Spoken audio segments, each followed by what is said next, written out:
నువ్వు ఎన్ని కేజీస్ ఉంటావు? నేనా 80 కేజీస్ చాలా మంది చూసినా నేను.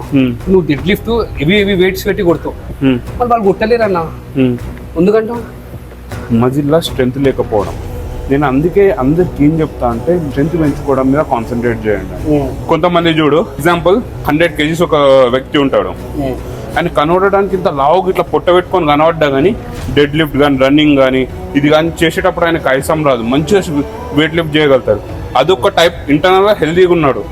కనబడడానికి బయట సమాజానికి ఒక లాగా ఉండొచ్చు, కానీ ఇంటర్నల్ గా స్ట్రెంత్ పెంచుకొని మంచిగా ఉన్నాడు. ఇంకొక ఆయన చూడు, అదే 100 కేజీస్ ఇట్లా ఉంటాడు, కానీ నడవడానికి కూడా ఇబ్బంది పడతారు. అవునా కదా? ఇప్పుడు దీంట్లో ఎవరు హెల్దీ ఎవరు అన్హెల్దీ? హెల్దీ 50-60 కేజీస్ మనిషి ఉన్నాడు అన్న, సన్నగా ఉన్నాడు, మంచిగా కనబడుతున్నాడు, కానీ నడవడానికి ఇబ్బంది పడుతున్నాడు. సన్నగుండి లాభం ఏముంది? హెల్దీగా ఉన్నాడా? బక్కగా ఉన్నంత మాత్రం, ఫ్యాట్ లేనంత మాత్రం హెల్దీగా ఉన్నట్టు కాదు కదా. ఇదే నేను చెప్పాలనుకుంటున్నా. బాడీ షేప్ లో సన్నగా కనబడ్డా, ఫ్యాట్ లాస్ అయినా, ఏం బాడీ అంతా లీన్ అయిపోయినా కానీ నీకు స్ట్రెంత్ లేకపోతే లాభం ఏముందనా? స్ట్రెంత్ ఉండాలి. వెయిట్ లిఫ్టింగ్ స్ట్రెంత్ ట్రైనింగే కదా ఇంపార్టెంట్. నేను 100 సార్లు చెప్తున్నా అందరికి, స్ట్రెంత్ ట్రైనింగ్ చేయండి, ఇంటర్నల్ గా నుండి అంతే కదా.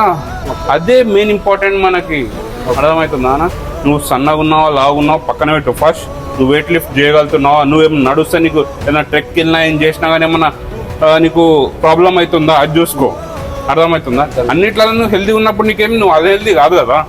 ఎవడో ఏమో అనుకుంటున్నా, నువ్వైతే నువ్వు ఖరాబ్ చేసుకోలేవు కదా. చిన్న లాజిక్.